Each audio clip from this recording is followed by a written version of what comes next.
Teaser లో ఎక్కువ CG work జరిగింది అండ్ ప్రభాస్ గారిని కాకుండా డూబ్ ని పెట్టి ఆల్మోస్ట్ సీన్లన్నీ తీసారని చెప్పి సోషల్ మీడియాలో ట్రోల్ జరుగుతుంది. దాని మీద మీ అభిప్రాయం ఏంటి? నేను కూడా విన్నా, చూశాను విన్నాను అంతా. మానుకోవాలి ఇది. ఆ ట్రోల్ చేసేవాళ్ళు కానీ ఎవరైనా సరే నిజమే అయ్యింది, ఏదో అయ్యింది.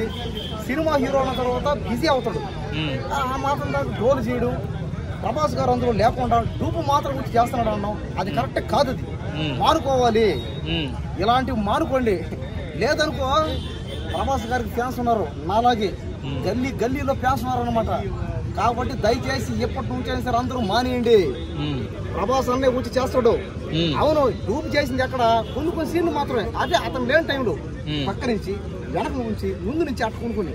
కానీ ఫైట్లు, డ్యాన్సులు, రొమాన్సులు, కామెడీలు, డైలాగుల్లో ప్రభాస్ గారే వచ్చి చేసిపోయారు అనమాట. నేను చూసే దగ్గరుండి రాజాసాబ్ సినిమాకి 3 నెలలు పోయినా జూనియర్ ఆర్టిస్ట్ గా నేనే.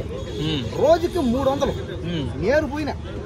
కాబట్టి జూనియర్ ఆర్టిస్ట్ గా పోయినోడుగా చెప్తానా, ప్రభాస్ అన్న దగ్గర నుంచి చూసా. ఆ లుంగి కట్టే సీన్లు ఉంటది భయ, ఆ లుంగి కట్టే సీన్లు అయితే ప్రభాస్ అన్న కంబే కట్టాక ఆ లుంగి కట్టే డ్యాన్స్ చేస్తాడు అన్న, ఇచ్చి పడేసాడు మాస్క్ అయితే.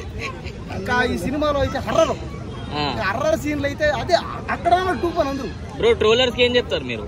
అదే ట్రోలర్స్ ఏంటంటే వీళ్ళు మానుకోవాలి, అదే మానుకోవాలి అంటే ఇంకా మానేయాలి. అంటే యాజ్ ఏ ఫ్యాన్ గా మీరు కూడా ఒప్పుకుంటున్నారా డూబ్ ని పెట్టి చేశారని చెప్పి? కరెక్ట్, కొన్ని సీన్లు డూపులు ఉండరు, కొన్ని సీన్లు అంతే. అన్ని దగ్గర లేడు, ఉన్నాడు డూప్ అయితే ఉన్నాడులే, కానీ మెయిన్ సీన్లు డూపు లేడు. కొన్ని సీన్లో మాత్రం ఉన్నాడు. తెలుసుకోండి, మారిపోండి, మానుకోండి ట్రోల్ చేయడం. ఎందుకంటే పొండ్లు ఇచ్చే చెట్టు మీద రాళ్ళు పడితే బాతకాలు సాగుతుంది అనమాట. మానుకోవాలి, ఇది మానుకోవాలి. లేదంటే తెలుసు కదా, ఇక ప్రభాస్ అన్నకి ఫ్యాన్స్ ఉన్నాం. ఆయనకి నేషనల్ కాదు, ఇంటర్నేషనల్ ఫ్యాన్స్. ఆయన సినిమాలు సినిమాలు కాదు, ఫ్యాన్ ఇండియా సినిమాలు కాదు, ఫ్యాన్ వరల్డ్ సినిమాలు. ఆయనవి గల్లీ సినిమాలు కాదు, ఢిల్లీ సినిమాలు.